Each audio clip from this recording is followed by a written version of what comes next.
Please like, share and subscribe for more videos. Thank you. What's up guys, Grandmaster Boshkov here with the next video. This time we are going to talk about the rooks. These are the weaker major pieces, the rooks, but again they are great attackers just like the other pieces, and they are capable of delivering checkmate on their own. So if you have a chance to use with your rook the 7th, the 8th ranks, or the first and the second, this is going to be great. And these are the examples that we're going to start with. First of all, an opportunity that the world champion Magnus Carlsen would have taken had his opponent not captured on e7 in this situation. Hikaru Nakamura, with exceptional intuition, decided to avoid the capture on e7 with a rook. He played queen e7 and eventually he won the game and the match. But what would have happened if he had taken on e7 with the rook is what we are going to see now. Pause your videos and try to find it yourselves. Well, first of all, it's obvious that he's going to take on a5 with the knight, and then after knight a4, what happens next is not that obvious, but, well, you need the file for the rook, and this is something that we will keep on doing in the next examples as well. Try to open as many files as you can for the rooks so that you can get to the opponent's king. Now, queen c6 is more or less forced, because if they take with the knight, then the simplest thing to do is to drop this bishop back on b3, but you can also drop it to b5, so you're regaining the knight and you keep on attacking after that with an extra pawn. But after queen c6, it seems like black is perfectly fine. No, he's not, just because the rook is no longer defending the back rank, and white can prove this with the move bishop f1. Double attack on the queen, but above all, double attack on the back rank. It doesn't matter which of the pieces black is going to capture, the rook or the queen, back rank checkmate there'll be. And if he tries to defend himself with a move like queen a6, then there is this check, and on rook e8, queen a4 is winning the knight back, and that leaves white with an extra pawn in completely winning position. In the previous example, the king of the defender was deprived of any heir.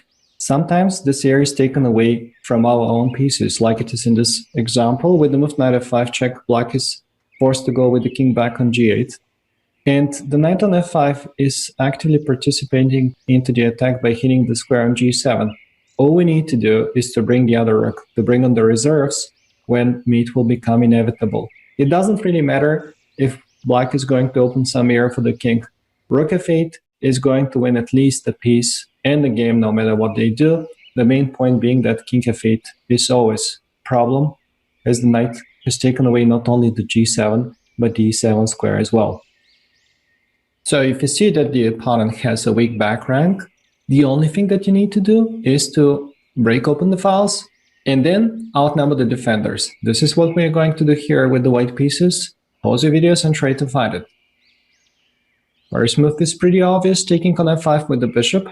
And now if they take with the queen, then they are clearly outnumbered, and after the trade, rook d8 is going to be mate. This is simple. What about if they take with the pawn on f5? This time, if we give them the check on d8, they can use the rook on f8.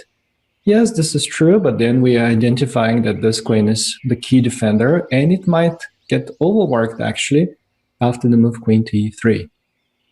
The queen doesn't have enough room to move on the diagonal, and black has to either part with the material or lose the game outright. And one more thing that I want to mention about this one, after bishop f5, the capture on f5 could be done with the rook, and it could be done with the queen. It's all the same to you. It's the number of defenders that they have to defend the back rank. If it is insufficient, it's going to be mate, and it will be insufficient in case that we take with the queen and lower their numbers. If one rook is as mighty as those that we have just seen, what about two rooks?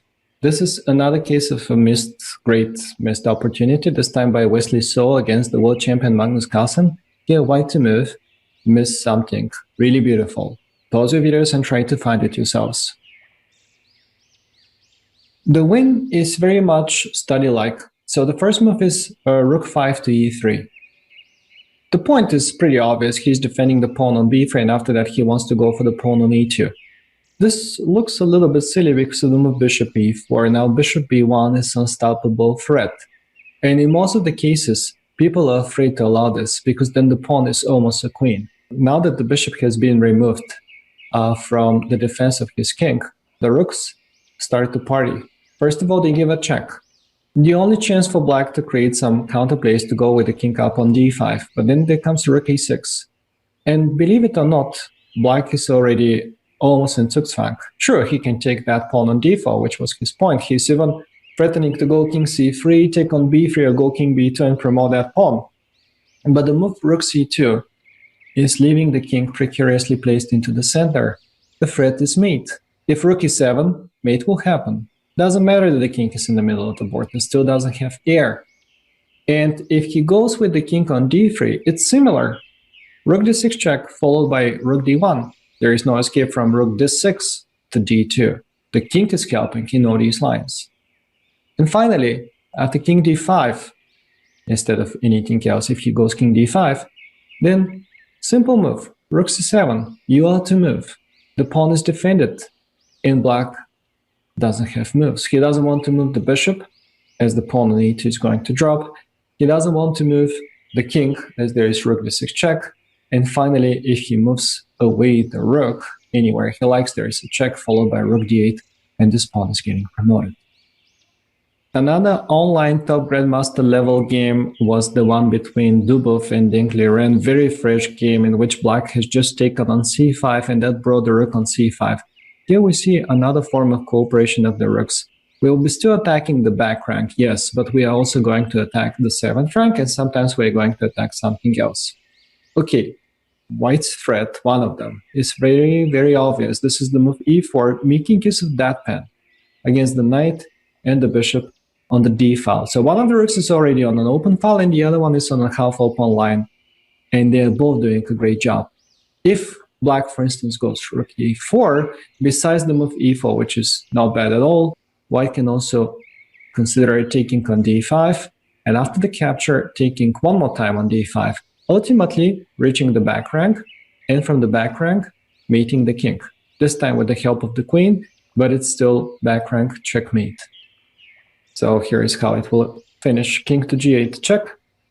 And it doesn't matter if he blocks, so if he goes with the king on h8, it's still back rank checkmate. So this is why what Ding did was king to f7. He tried to run with the king away from the danger zone.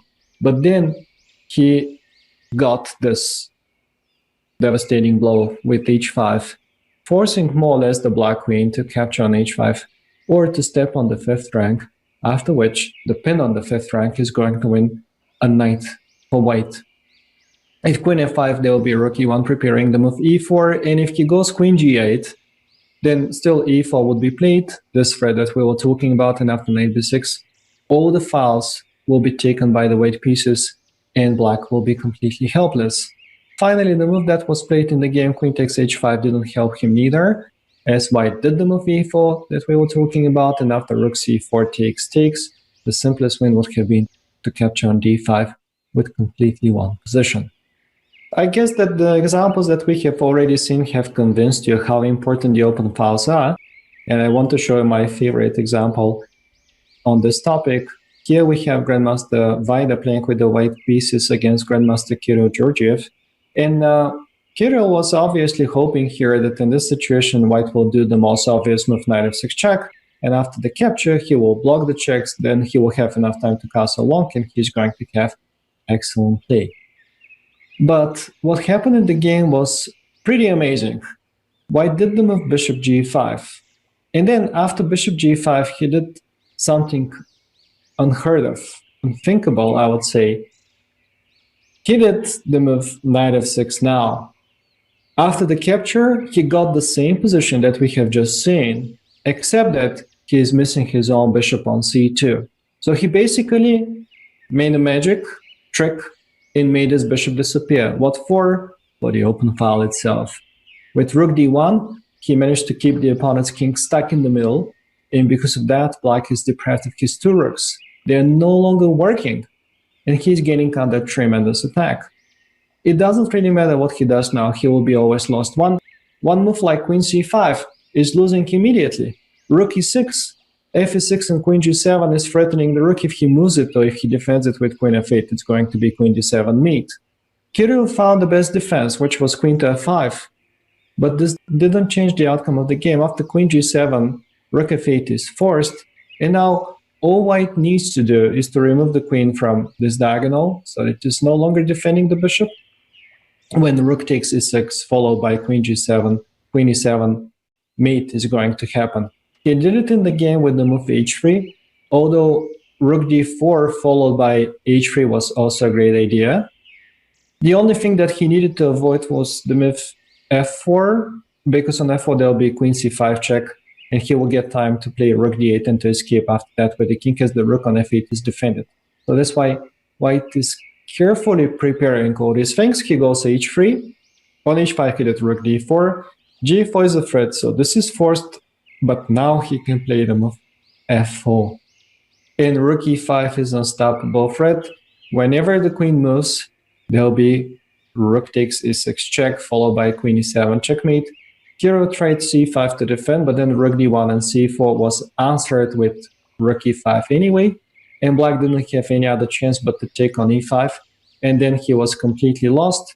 The way that the game ended was that the queen came to help the rook attack on d-file. Black rooks was still very much deprived of any moves, and eventually white won with this little maneuver. But it all started, as you have seen, with the incredible sacrifice of the bishop. The bishop disappeared just for the rooks to occupy all the open files. And this is what you should be looking for if you have rooks. Give them open files, give them at least half open files, and they're going to be very grateful. And often they're going to checkmate the opponent to return you the favor. Thanks for watching this, and see you next time.